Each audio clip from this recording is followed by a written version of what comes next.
welcome to the leftovers. I hope that you all are well, and I have been having some thoughts, some downloads about some things pertinent to our last Soulful Sundays. Um, and it was the episode From the Shadows into the Light. And so here I am, ready to share that information and those insights with you guys. And what I've come to realize is that collectively we're having to do some spring cleaning. You know, the same way we do spring cleaning in our homes or our businesses, our external structures, we're having to do some internal spring cleaning. We're having to spring clean our soul as we are approaching the astrological new year, the end of winter, and stepping into or springing forward into a new season. And so as we do that spring cleaning, we having to go deep in them closets. We having to clean out our internal closets where we have stuffed things that we don't want to face. And that is that shadow work that we were talking about in that Soul Food Sundays. We have to go in our attics and we're having to go in our basements and revisit some things that we had tucked away. And for some of us, we had tucked it deep down within us. But baby, it is coming back up. It's coming back up to be addressed and to shine light and contribute to our light. And so I was thinking about how cool it would be to provide some suggestions for crystals that you all can work with and that I work with when doing shadow work. One of my very first crystals that I ever intentionally worked with was labradorite. When I had my awareness of my first awareness of a dark night of the soul, I went and got a reading from a lady at the local metaphysical store, and I asked her, did she have anything that I could take home with me to support me along this journey she had just described that I was going on. And she suggested labradorite. So she brought to me a piece of labradorite, and she was like, you can put this in your pocket or whatever. I'm like, nah, honey, that ain't gonna work. I ain't gonna keep up with it like that. I was like, I need a piece of jewelry. And so she pointed me to some rings, and the one that I picked out is still one of my favorites to this day, and it was extremely helpful energetically as I move throughout my awakening. And so labradorite is definitely one of the crystals that you want to work with while doing your shadow work, because it strengthens your intuition and reveals patterns of past trauma.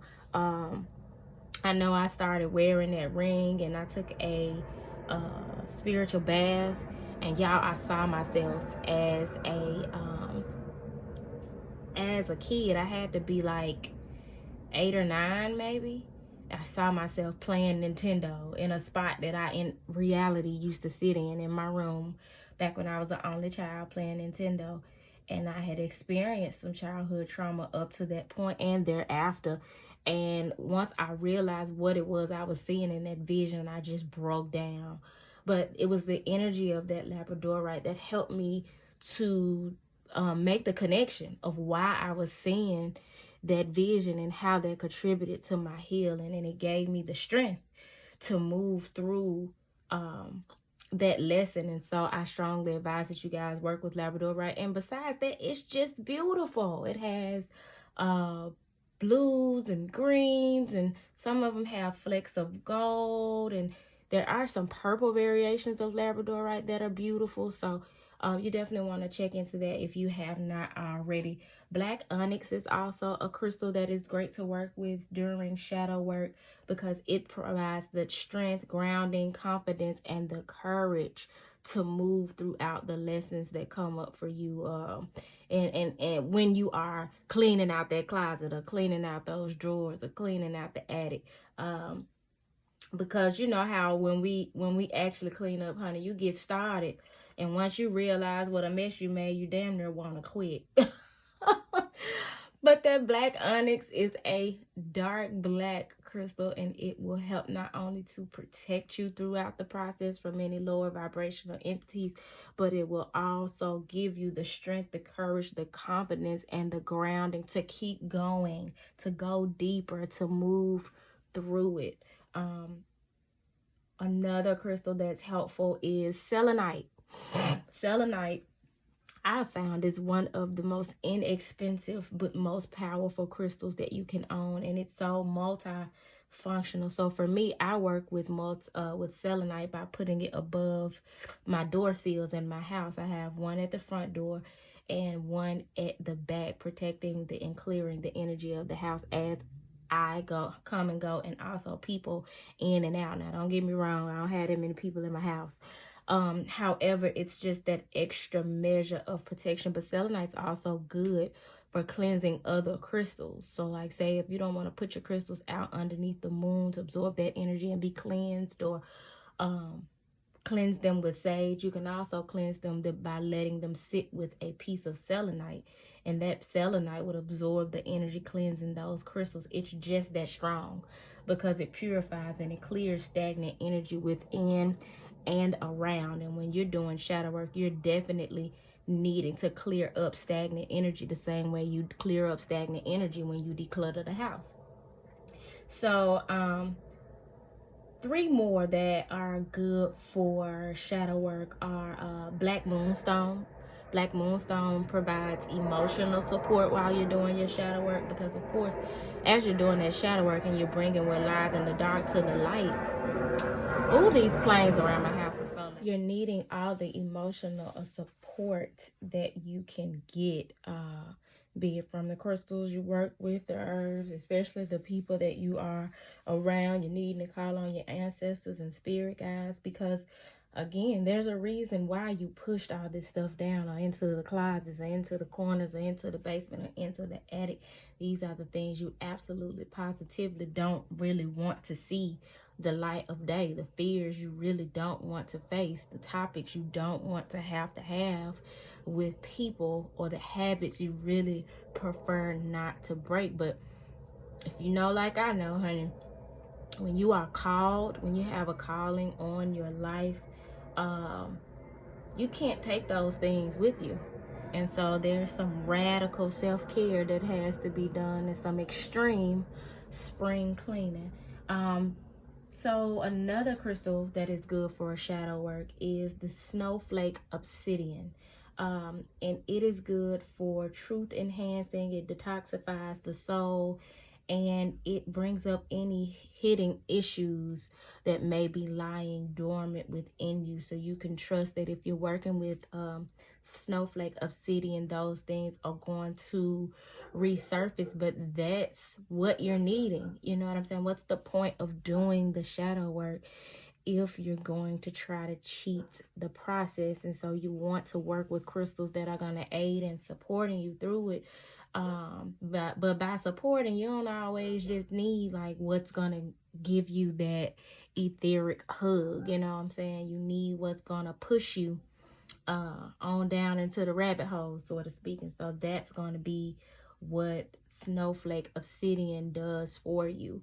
And then there is rose quartz, one of my favorite. I tend to always kind of give a disclaimer when I discuss rose quartz, because you know, rose quartz is kind of mainstream, so to speak. You know, everybody like a little rose quartz. It's one of the most known crystals, but I have a genuine love and appreciation, aesthetically and otherwise, for rose quartz, because it's gorgeous and it helps to cultivate unconditional love within you, which is one of the main purposes for a lot of us. We're even having to do shadow work because we're needing to learn how to deepen into our Christ consciousness of unconditional love by loving those who have oppressed us the most, by loving ourselves and doing it unconditionally.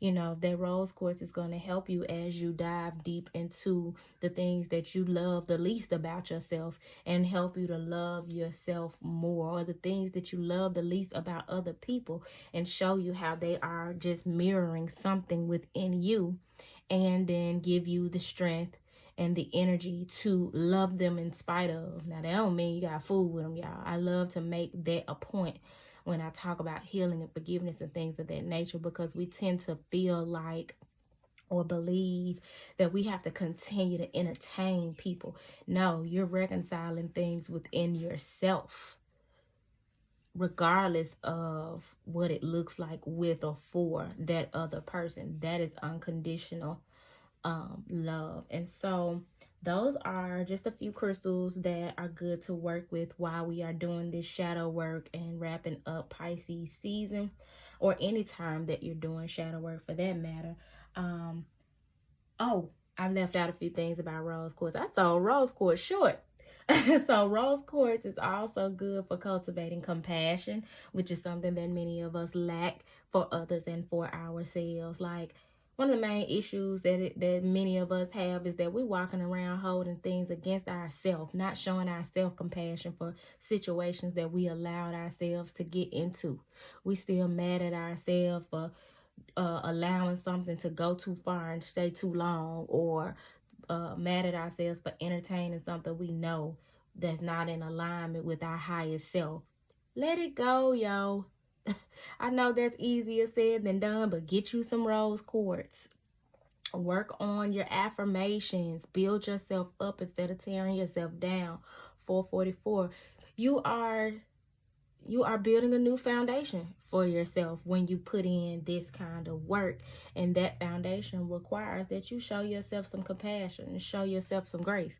And the more you're able to do that for yourself, then you're able to extend that to others. I always find, as within, so without. When people are struggling to forgive or have compassion for other people, there's something within us that is not allowing that. And a lot of times that's because we are not forgiving or having compassion for ourselves. And that brings my next point with rose quartz. It promotes self-acceptance, which was all that I just said in a nutshell. Because when you have compassion for yourself, when you forgive yourself, you accept yourself as you are, flaws and all, light and dark. And who told you they were flaws in the first place? You know what I'm saying? Like, so that is what this journey is all about, learning to bring all of this stuff out into the light so that we can better assess it and heal it for ourselves, and then an extension of that be poured out into the collective, as we all are aiming to raise the vibration of the collective. So one of the main qualities of rose quartz that I love is that forgiveness component, and we talked about that in Soul Food Sundays. And I brought up Ho'oponopono. I'm gonna say it right. Ho'oponopono, which in English means correction, but in Hawaiian practice, it's done to cultivate reconciliation and forgiveness. So you would use it to reconcile some things with yourself, as well as others, kindred spirits around you, even your ancestors and spirit guides. Everybody don't have a good relationship with their ancestors, but that can be reconciled. And you can use Ho'oponopono to do so. They also use Ho'oponopono within families. Like, the family would convene to discuss their grievances with one another and open-heartedly offer forgiveness and move forward with a feast. So the Hawaiian dictionary describes Ho'oponopono as a practice to put in order or shape, correct, revise, adjust, amend, regulate, arrange, rectify, tidy up, make neat, administer, supervise, or make ready as a canoeman preparing to catch a wave. Not only does that speak to this spring cleaning, but it also speaks to a few weeks back where we talked about Riptide, how we're all being emotionally pushed to pretty much what we feel at this point in our journey, our limits, as these big waves are coming against us, and we're needing to swim out into the toward the wave instead of toward the safety of the shore, because you face a better chance of being overcome, overwhelmed, or even death when you swim toward the shore. So you're needing to swim toward the wave, and that's pretty much that same thing. And one of the things that will help you, kind of like a life jacket as you swim towards your emotions and face your fears, is forgiveness. Forgiving yourself and forgiving others. It's also defined as a mental cleansing. So I am urging you guys to give the Ho'oponopono affirmation, a mantra, a chance, and it goes: I'm sorry, please forgive me, thank you, I love you. And you can say it as many times as you need until your heart feels as light as a feather, like that of the Ma'at principles. Because in Egyptian ancient Kemetic history, that was how you move through the afterlife. In order to move through the afterlife and not have to continue to suffer any longer, you were required to have a heart that was as light as a feather. So any grievances that you're holding on to, you want to bring those out into the light, and you want to recite this mantra while in meditation or in your quiet time in prayer. I am sorry. Please forgive me. Thank you. I love you. One thing that I do not hear a lot of people speak of as it relates to the Ho'oponopono practice is that when they do it in Hawaii, they also lay the other person who they are granting forgiveness to. And that's such a dope outward expression of the forgiveness and a way to move forward with a clean slate.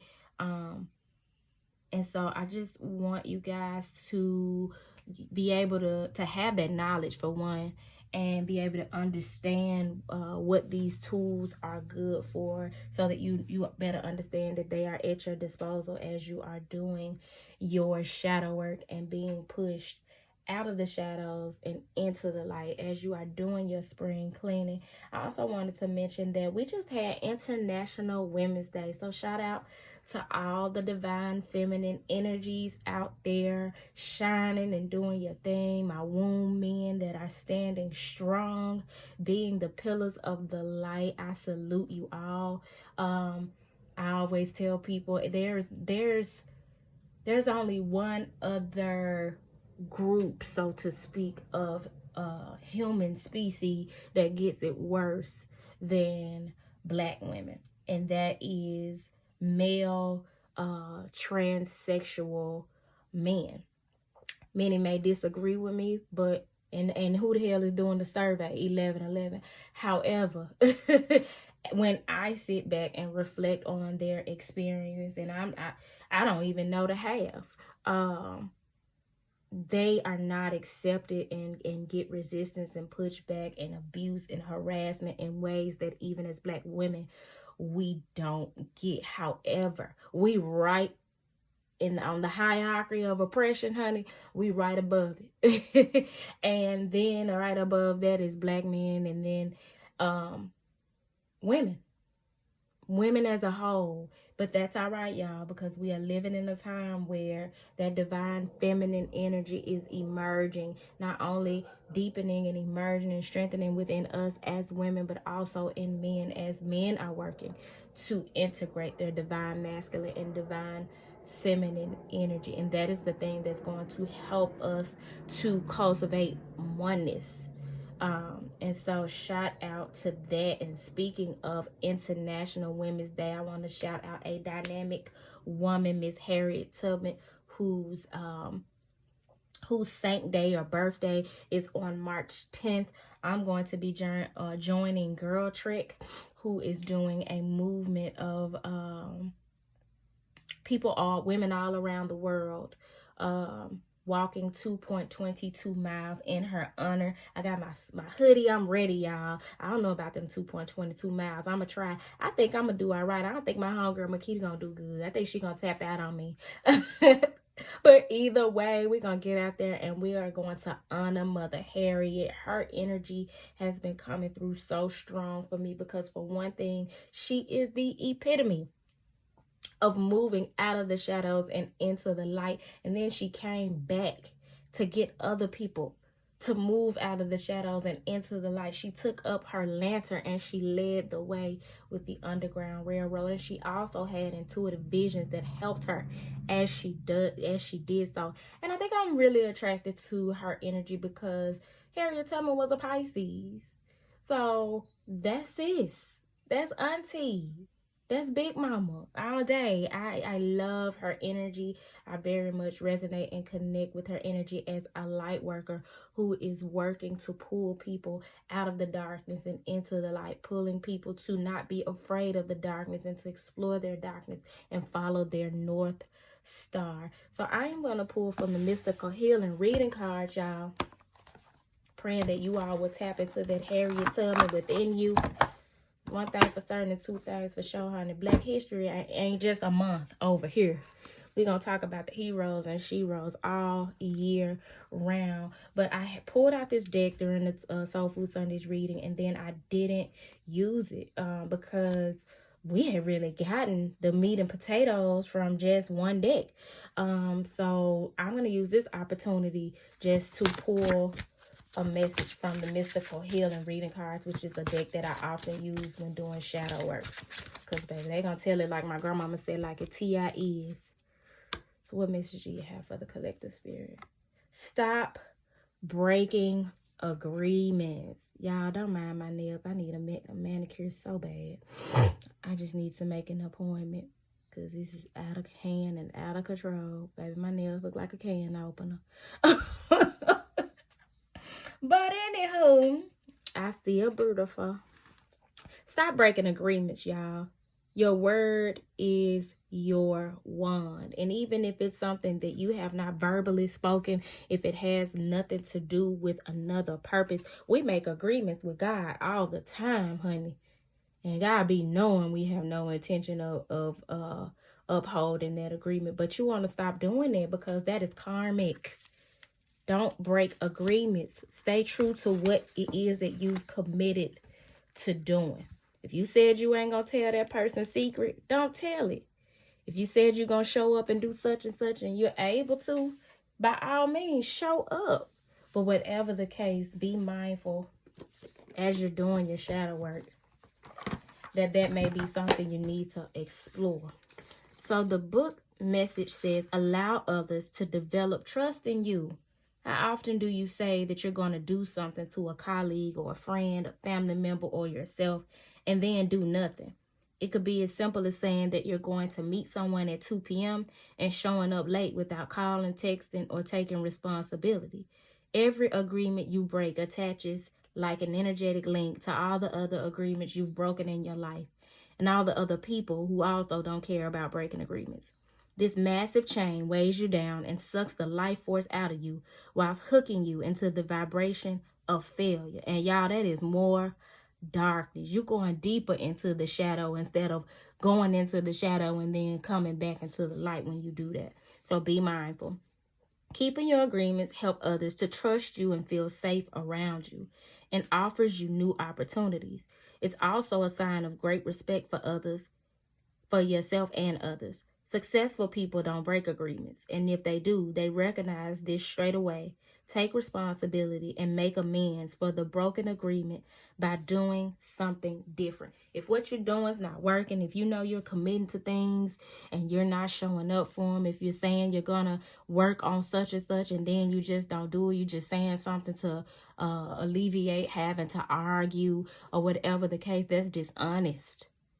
And you're needing to take a different approach. So the card at the top of the deck here is listen to your guardian angel. For many of you, your guardian angel is trying to tell you something and you're needing to listen to whatever message is coming forward for you. Take some time to be still and listen to your angels represented by the number 19, because that's what's pushing you into a new beginning. And at the bottom of the deck, it's a yes, represented by the number 17, because that's what your abundance, because 17 breaks down to an 8. That's what your abundance is requiring. It's requiring that you say yes. So y'all, there's a lot of throat chakra energy here. Actually, you got this throat chakra energy presented here with the It's a Yes card, because you need to say yes. You got this purple violet energy here with stop breaking agreements, because intuitively you know what those agreements are. And with listen to your guardian angel, there's a golden image here. I'm talking about pretty gold. There's water and a sunrise, looks like maybe even a sunset within this angel. But that's where they're trying to lead you.